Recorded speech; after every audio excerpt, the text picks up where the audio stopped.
Salut! Bienvenue dans À Cheval, le podcast de l'équitation collaborative. Je suis Morgane, je suis coach en équitation et j'accompagne mes élèves, peu importe leur discipline ou leur niveau équestre, vers plus de collaboration dans leurs échanges avec leur cheval. Si tu es cavalière et que tu es à la recherche de connaissances, de tips, de réflexions ou d'exos pour que ton équitation devienne plus collaborative, alors tu es au bon endroit. Dans ce podcast, je te partage seule ou avec mes invités tout pour t'inspirer et que tu puisses développer l'équitation dont tu rêves avec ton cheval. T'es prête ? Allez hop, à cheval ! Salut, j'espère que tu vas bien. Aujourd'hui, on se retrouve pour un épisode de saison parce qu'on va parler de comment je fais en sorte de garder une bonne relation avec mon cheval malgré les fortes chaleurs. Et à travers mon expérience, je vais donc te partager 5 points qui vont être, à mon avis, intéressants pour toi de regarder. Je dis que cet épisode, il est de saison et il est vraiment d'actualité parce que là où je suis, dans les Pyrénées-Orientales, le jour où cet épisode sort, donc samedi, ils ont prévu 39 degrés dans la journée. Autant dire que c'est pas la journée où on va faire l'effort le plus intense, ni Yoki ni moi. Alors, sans plus tarder, je vais commencer par te donner ma première astuce pour garder une relation paisible malgré les fortes chaleurs. C'est, si ton emploi du temps te le permet, de évidemment proposer des séances à ton cheval le plus tôt possible le matin ou le plus tard possible le soir. Sachant que le matin, il fait souvent moins chaud que le soir. Donc si tu as la possibilité de venir avant le travail par exemple, c'est d'autant mieux pour ton cheval. Ça tombe souvent sous le sens, mais je crois que c'est une info et une astuce qui peut être intéressante de rappeler parfois. Ensuite, je vais te partager 2 points qui ont un lien l'un avec l'autre. D'abord, on va se replacer dans le contexte où il fait chaud. Quand il fait chaud, ton cheval, souvent, il est mou, ou il est au moins plus mou que d'habitude. C'est hyper important, d'après moi en tout cas, de respecter ça. Nous non plus, c'est pas les jours où il fait chaud qu'on va aller se mettre des gros footings bien durs. Ou alors c'est que vous êtes en train de préparer un marathon dans le désert, mais c'est vraiment un truc spécifique. Nous, on est avec notre cheval qui travaille, dont notre premier objectif, c'est de passer un bon moment avec lui et qu'en plus, on puisse lui apporter suffisamment de technique pour qu'il puisse s'améliorer dans son physique et donc se sentir mieux au quotidien. Je remets les choses dans ce contexte-là, ok ? On veut un dialogue, une collaboration avec notre cheval. On veut que notre cheval puisse se sentir écouté. Donc si aujourd'hui ton cheval a chaud, il marche tout doucement et toi t'arrives en disant hop hop hop, allez, on y va, hop go, trop galop, nanana, ton cheval, il risque pas de garder un super souvenir de sa séance. Donc, dans ce 2e et 3e point, il y a 2 choses qui sont vraiment liées par rapport à ça. D'un, je te conseille de faire des séances avec des allures basses.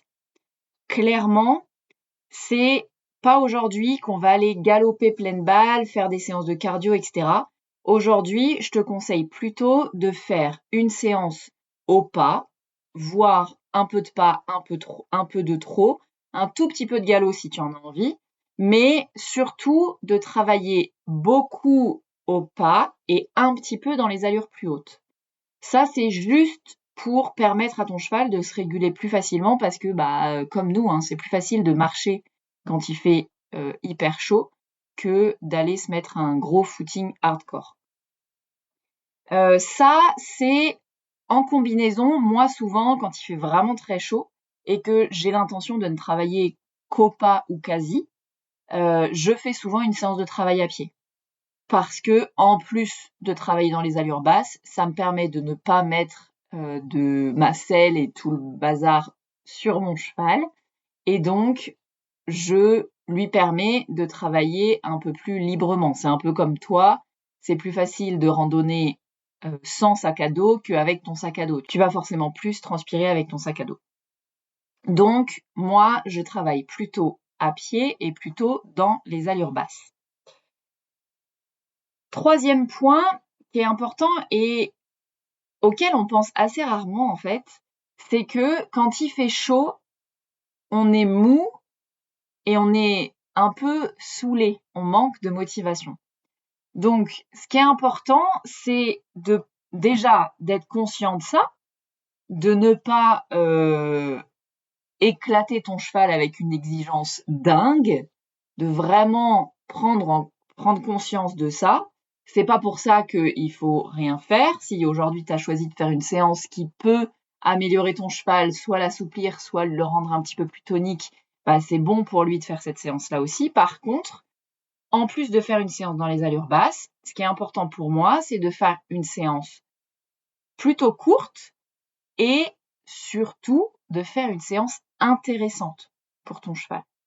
Que y ait pas juste de je marche à côté de toi, je m'arrête quand tu t'arrêtes et il y a aucun challenge dans cette séance parce que ça ne va pas motiver ton cheval à aller de l'avant, ça va pas motiver ton cheval à se concentrer. Déjà qu'il fait chaud, donc si en plus on fait une séance vraiment sans aucun intérêt pour lui, il y a très très peu de chances qu'il se motive. Donc ce que je te propose, c'est de faire une séance courte, c'est ma troisième astuce, de faire une séance courte et intéressante. Comment je rends ma séance intéressante pour mon cheval? Tu peux, si c'est un cheval qui aime bien les barres au sol par exemple, lui mettre des barres au sol, tu peux mettre des plots, tu peux te concentrer sur un dispositif particulier, tu peux alterner beaucoup les exercices, lui demander une transition, un déplacement latéral, une transition, aller de l'avant, te réarrêter, vraiment quelque chose d'assez actif, mais dans les allures basses. Ça, c'est ma troisième astuce. Quatrième astuce, je fais des pauses et même si je fais des pauses à chacune de mes séances, qu'il fasse chaud, pas chaud, qu'il pleuve, qu'il vente, qu'il neige, le truc important là, c'est de faire des pauses assez longues pour que ton cheval puisse vraiment se poser, faire des pauses à l'ombre si tu as un peu d'ombre à l'endroit où tu travailles ton cheval, mais faire des pauses pas trop longues pour pas que il s'endorme complètement. Donc voilà. N'oublie pas surtout de faire des pauses. C'est pas parce qu'on est sur une séance courte et active qu'on ne fait pas de pause. Par contre, prends bien le temps d'inspirer, souffler pendant tes pauses, des grandes inspirations et des grandes expirations, mais ne reste pas 3 heures arrêté parce qu'il y a des grandes chances que ton cheval s'endorme à nouveau. Ça, c'est ma quatrième astuce, faire des pauses. La cinquième astuce, elle est de doucher ton cheval après la séance, mais pas toujours et pas pour tous les chevaux. C'est hyper important pour moi de poser ça ici, moi qui ai un cheval qui déteste la douche, vraiment, genre il déteste ça, peu importe la chaleur qu'il fait ou pas, l'eau c'est ok sur les membres pour lui, jusqu'au poitrail c'est ok, par contre, clairement il aime pas du tout quand je lui mouille l'encolure, quand je lui mouille le dos, etc. Et ça, peu importe toute la désensibilisation que j'ai fait par rapport à ça, parce que il est, si jamais un jour j'ai un soin à faire, il est ok. Enfin, je veux dire, je peux très bien faire mon soin sur le haut du dos si j'en ai besoin.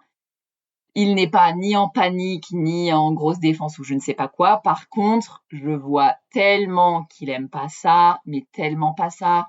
Je le vois parce que il fronce le nez. Je le vois parce que il bouge un peu, genre c'est pas agréable pour lui. Il me regarde chelou, tout ça, c'est des signaux qui me font dire qu'il n'aime pas la douche même s'il fait super chaud. Donc, si je travaille le matin, si je fais une séance 100% au pas et si je fais une séance au cours de laquelle il ne transpire pas, moi perso, je ne fais pas de douche à mon cheval. Si par contre, toi tu as un cheval, comme on en a 2 dans le troupeau là, qui adore l'eau, ces deux-là, à chaque fois que j'allume le tuyau, tu peux être sûr qu'elles font tout ce qu'elles peuvent pour se retrouver dessous. À ce moment-là, n'hésite pas à faire une douche si ton cheval aime ça et à profiter du fait que ton cheval aime ça pour le doucher.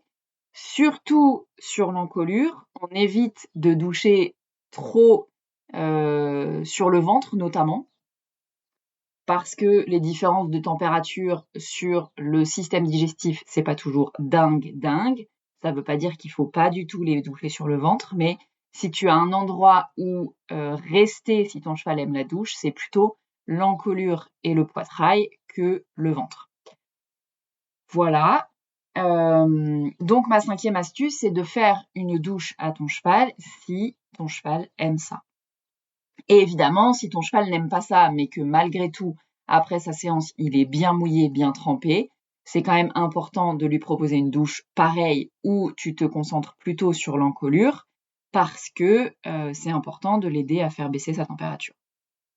Voilà.